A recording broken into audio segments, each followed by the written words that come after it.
మాకు వీళ్ళకి వచ్చేసి ఒక 20 కిలోమీటర్ల దూరం ఉంటుంది. మా ఊరికి కానీ వీళ్ళు వచ్చి అమ్ముకుంటుంటారు, ఆటోల మీద వచ్చి బగ్గీల మీద వచ్చి.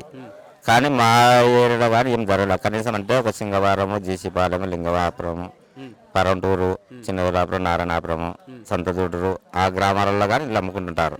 కానీ ఇప్పటికి మా ఏరియా నేను హిందువునే, మా ఏరియాలో ఇట్లా ఏదో జరిగింది అది అనే మాటలు అయితే ఉత్తమ మాటలు అవి చెప్పబోదు. కానీ వారికి కడుపు నొప్పి లాంటివి వస్తూ ఉన్నాయి, ఎక్కువగా ఆ బూజు నాచు లాంటివి కూడా అవే ఎక్స్పెక్టెడ్ టైం అమ్ముతున్నారు అని చెప్పేసి ఇటువంటి వార్తలు కూడా వస్తూ ఉన్నాయి. 43 ఏళ్ళ వయసు నాకు.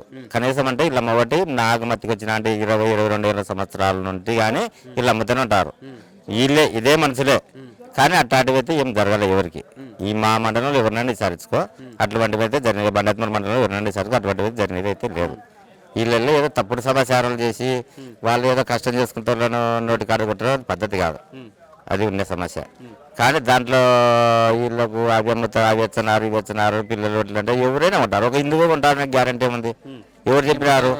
మళ్ళీ ఒక హిందువే కొంటున్నాడు, హిందువు పిల్లలకి హిందువుకే పిల్లలు కొట్టలేదనే గ్యారంటీ ఏముంది? సాయిబులు కొనరా?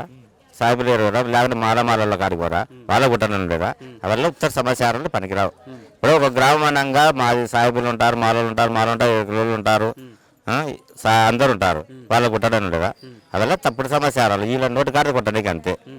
అవల్ల పద్ధతి కాదు, మాట్లాడవద్దు. అంటే మీరు ఇప్పుడు ఇక్కడ నుంచి 20 కిలోమీటర్ల దూరం అని చెప్తారు, అక్కడ వరకు వీళ్ళు బైక్ పైన వచ్చి అమ్ముతారా? బైక్ మీద వస్తారు, ప్లస్ వచ్చేసి ఆటోలో కానీ వస్తారు డైలీ. ఉదయం మధ్యాహ్నం ఈ టైంలో అయితే ఉండరు. వాళ్ళు సాయంకాలం వస్తారు, 3:30-4 గంటలకు వచ్చి పనిలోకి ఉంటారు కదా, ఆ టైంలో అమ్ముకుంటారు వాళ్ళు. ఏది 10 రూపాయలు బన్ను, మామూలు కవ వచ్చేసి 200-150 రూపాయలు అట్లా. మంచిని వాళ్ళ వ్యాపారం బట్టి జరగలే, ఛార్జీలకు లేవు, ఖర్చులకు లేవు, సరే 10 రూపాయలు తక్కువ అమ్ముకుంటారు, మళ్ళీ అమ్ముకుంటామని. అంతేగాని డిమాండ్ అయితే ఏముండదు, మనిషిని పట్టి కానీ పోతారు వాళ్ళు. అది అంటే మీరు తిన్నప్పుడు చూసిరా పాలకోవా కావచ్చు, బ్రెడ్ కావచ్చు, ఫ్రెష్ గా అనిపించినా లేకపోతే ఏమైనా ఇబ్బందులు ఎప్పుడైనా జరిగింది? 20 కిలోమీటర్లు ఉంటే నా మేస ఇడికి వచ్చి నేను తీసుకుపోయే టయాలుగానే ఉన్నాయి. కనీసం అంటే ఒక 10-15 సార్లు తీసుకుపోయింటా. అంటే మా పిల్లలు కాలేజీ నుండి వచ్చారు, అడుగుతారు బంధుదేనా అని. ఆ మేస వచ్చి ఈడ ఈ ఏరియాకి వచ్చి తీసుకొని పోతుంటా. కేజీన్నర కొనబోతుంటా. ఫ్రెష్ ఇండ్ల ముందరే చేసుకుంటారు వీళ్ళు. అది ఉండే సమస్య. మా కళ్ళ ముందరే చేసి మా వీడికి వచ్చి కొనబోతుంటాను నేను. మా పిల్లలు కాలేజీ నుండి వచ్చి తీసుకొని పోతుంటాను నేను అడిగి. కానీ మాకు వీడికి వచ్చినందుకు వాళ్ళు కానీ తెచ్చారు 15 తక్కువనే ఇస్తారు. వాళ్ళ కష్టం ఏదో వాళ్ళ బాధ ఏదో తెలియదు, 15 రూపాయలు తక్కువనే ఇస్తారు. ఉండే సమస్య అది. నేను కానీ ఒక చిన్న తెలాపురం గ్రామ పెద్దవంచిని. నేను ఎంత క్లారిటీ చెప్తాను, ఇలా ఏదో చెప్పకూడదు, అది పద్ధతి కాదు. నీకు శాత కాలే, కొనే కెపాసిటీ లేదు, కొనకాకు.